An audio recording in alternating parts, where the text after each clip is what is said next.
Good evening my dear students. Surface chemistry के अगले lecture को मैं आगे बढ़ा रहा हूं और मेरा टॉपिक है द कोलाइडल स्टेट। दोस्तों, कोलाइडल स्टेट को एक्सप्लेन करने के पहले ये बताना बहुत ज़रूरी है कि किसी भी सॉल्यूशन को बनने में कुछ पार्टिकल होते हैं जो उसमें डिजॉल्व होते हैं, सॉल्वेंट में डिजॉल्व होते हैं तो सॉल्यूशन बनता है। दोस्तों, तो कुछ पार्टिकल जो सॉल्वेंट में डिजॉल्व होते हैं तो सॉल्यूशन बनता है और डिफ्यूजन ऑफ सॉल्यूशन होता है। तो अगर सॉल्यूशन बनता है या डिफ्यूजन ऑफ सॉल्यूशन होता है या पार्टिकल्स या सॉल्यूट या सॉल्वेंट मिलते हैं तो थ्रू मेम्ब्रेन भी होता है, एक तरफ से दूसरी तरफ। तो दोस्तों, थॉमस ग्राहम ने ऑब्जर्व किया कि कुछ सब्सटेंस ऐसे होते हैं जैसे कि शुगर, यूरिया, सोडियम क्लोराइड, ये डिजॉल्व हो जाते हैं और आसानी से मेम्ब्रेन के आर पार चले जाते हैं, पास्ड थ्रू द मेम्ब्रेन। जबकि कुछ सब्सटेंस ऐसे होते हैं जो ग्लू, जिलेटिन, गम, ये आसानी से डिजॉल्व नहीं होते हैं और डिजॉल्व होते भी हैं तो मेम्ब्रेन के पार नहीं जा पाते। तो सब्सटेंस के इस नेचर के आधार पे इन्होंने उसको दो भागों में डिवाइड किया, क्रिस्टलॉइड्स एंड कोलाइड्स। दोस्तों, बात करते हैं क्रिस्टलॉइड्स को। यहाँ पे आप देखिए, क्रिस्टलॉइड्स के पार्टिकल्स जो सब्सटेंस होते हैं वो बहुत ही स्मॉलर होते हैं, सॉल्यूशन में स्मॉलर पार्टिकल्स होते हैं और आसानी से मेम्ब्रेन के थ्रू पास हो जाते हैं। जबकि कोलाइड्स के सब्सटेंस लार्जर पार्टिकल होते हैं और मेम्ब्रेन के पोर्स के द्वारा, होल्स के द्वारा, उनके छेद के द्वारा आसानी से पार नहीं हो पाते। तो दोस्तों, यह क्रिस्टलॉइड्स और कोलाइड्स का अंतर है। जबकि दोस्तों, इनमें एक समानता भी है। ये दोनों यहाँ पे है, मैंने टिक नहीं किया है। ये दोनों क्रिस्टलॉइड्स एंड कोलाइड्स दोनों बिहेव करते हैं, सेम नेचर को रिप्रेजेंट करते हैं। दोस्तों, अब बात करते हैं डिस्पर्सन मीडियम की। डिस्पर्सन मीडियम क्या है दोस्तों? A system consisting of a substance distributed as very small particle of solid, droplets of a liquid or tiny bubbles of a gas in a suitable medium is called a dispersion system। मतलब dispersion system दो चीज़ों का mix होता है, dispersed phase और dispersion medium से मिलकर के बना होता है। दोस्तों, डिस्पर्स्ड फेज वह छोटे छोटे स्मॉलर पार्टिकल्स होते हैं जो मीडियम में घोले जाते हैं, डिजॉल्व होते हैं।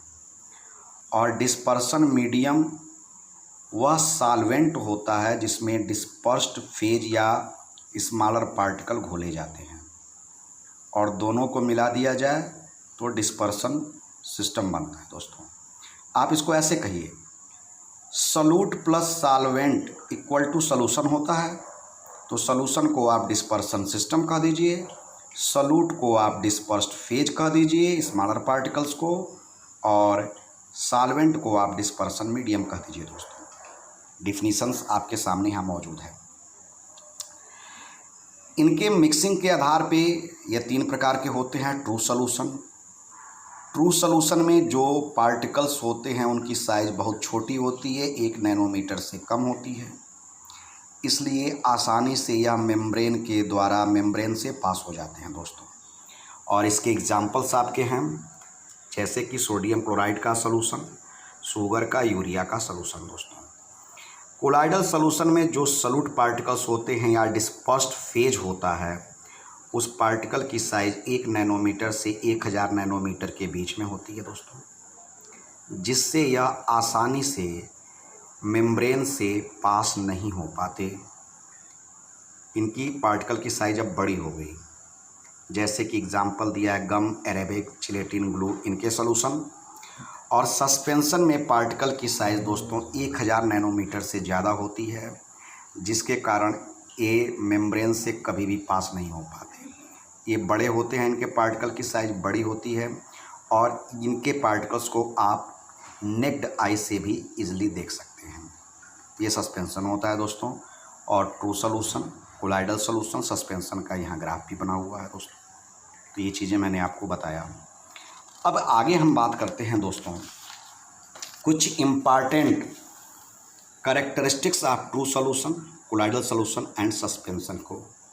इनको आपको केवल एक बार देखना है, ऑटोमेटिक समझ में आ जाएगा। इस फिगर को आप देखिएगा, पार्टिकल साइज़ दिया हुआ है, उसके आधार पे नेचर दिया हुआ है, विजिबिलिटी ऑफ पार्टिकल दिया है, अपीयरेंस दिया है, फिल्ट्रेबिलिटी दिया हुआ है, settling of particles under gravity है, डिफ्यूजन ऑफ पार्टिकल है, scattering of light by particle, Tyndall effect है। टिंडल इफेक्ट के बारे में हम आगे भी बात करेंगे दोस्तों। तो मैंने अभी आपको ट्रू सॉल्यूशन बता दिया, कोलाइडल बता दिया, सस्पेंशन बता दिया। ट्रू सॉल्यूशन में पार्टिकल की साइज़ 1 नैनोमीटर से छोटी, कोलाइडल में 1 नैनोमीटर और 1000 नैनोमीटर के बीच में, और सस्पेंशन में 1000 नैनोमीटर से भी ज़्यादा। दोस्तों तो कोलाइडल का एक डिफिनीशन भी अगर आप देखना चाहें तो यहाँ देख सकते हैं। अब बात करते हैं दोस्तों types and classification of colloidal system. Types की बात करें, क्लासिफिकेशन मैं अगले वीडियो में डालूंगा। यहाँ पे डिस्पर्स्ड फेज और डिस्पर्सन मीडियम जो मैं बता चुका हूँ, एक एग्जाम्पल इसमें दिया हुआ है दोस्तों, आप पढ़िएगा। एग्जाम्पल है फेरिक हाइड्रोक्साइड इन वाटर। अगर दोस्तों फेरिक हाइड्रोक्साइड का सॉल्यूशन वाटर में बनाया जाए तो फेरिक हाइड्रोक्साइड सॉल्यूट हो गया या डिस्पर्स्ड फेज हो गया और वाटर सॉल्वेंट हो गया या डिस्पर्सन मीडियम हो गया। दोनों बातें क्लियर हो गई। अब types of colloidal system. System इसलिए कहा गया है कि डिस्पर्स्ड फेज और डिस्पर्सन मीडियम से जो बन करके तैयार होता है वह सिस्टम होता है। तो देखिए एग्जाम्पल्स हैं, मार्केट में कलर्ड ग्लास मिलता है, कोई आपसे पूछ दे कलर्ड ग्लास क्या है तो वह एक कोलाइडल सिस्टम का एग्जाम्पल है जिसका डिस्पर्स्ड फेज सॉलिड है और डिस्पर्सन मीडियम सॉलिड है। मतलब कलर्ड ग्लास बनाने के लिए सॉलिड को सॉलिड में मिलाना पड़ता है, मतलब सॉलिड ही सॉल्यूट है और सॉलिड ही सॉल्वेंट है। दोस्तों तीसरा समझ लीजिए, स्मोक या डस्ट। डस्ट बनता तब है जब सॉलिड सॉल्यूट हो जाए या डिस्पर्स्ड फेज हो जाए और सॉल्वेंट गैस हो जाए या डिस्पर्सन मीडियम गैस हो। जब सॉलिड को गैस में मिलाएंगे तो स्मोक या डस्ट बनेगा। मिल्क इमल्सन का एग्जाम्पल है दोस्तों। इमल्सन मतलब लिक्विड को लिक्विड में मिलाते हैं, माने लिक्विड सॉल्यूट हो गया और लिक्विड सॉल्वेंट हो गया दोस्तों। इसी तरह से आप यहाँ पे आइए, कुछ और एग्जाम्पल्स दिए हुए हैं। फॉग है, मैंने समझा दिया है कैसे इसको समझेंगे आप। एक बहुत ही इम्पॉर्टेंट पॉइंट को जानिएगा, कोलाइडल सिस्टम दोस्तों हमेशा हेट्रोजीनियस होता है, हमेशा हेट्रोजीनियस, होमोजीनियस हो नहीं सकता। गैस को गैस में मिलाएंगे तो गैस ही बनेगा, पता नहीं चलेगा। हेट्रोजीनियस होता है मतलब सॉल्यूट अलग फेज में, सॉल्वेंट अलग फेज में। दोस्तों कुछ इम्पॉर्टेंट पार्ट है, सॉल, जेल एंड इमल्सन, पीछे पढ़ चुके हैं अभी टेबल में। सॉल मतलब सॉलिड को लिक्विड में मिलाते हैं, जेल मतलब लिक्विड को सॉलिड में मिलाते हैं, और इमल्सन का मतलब लिक्विड को लिक्विड में मिलाते हैं दोस्तों। अगर दोस्तों वाटर में मिलाएंगे, वाटर मीडियम है तो सॉल को हाइड्रोसॉल कहेंगे, देखिए यहाँ लिखा हुआ है दोस्तों। अगर डिस्पर्सन मीडियम आपका एल्कोहल है तो उसको एल्कोसॉल कहेंगे।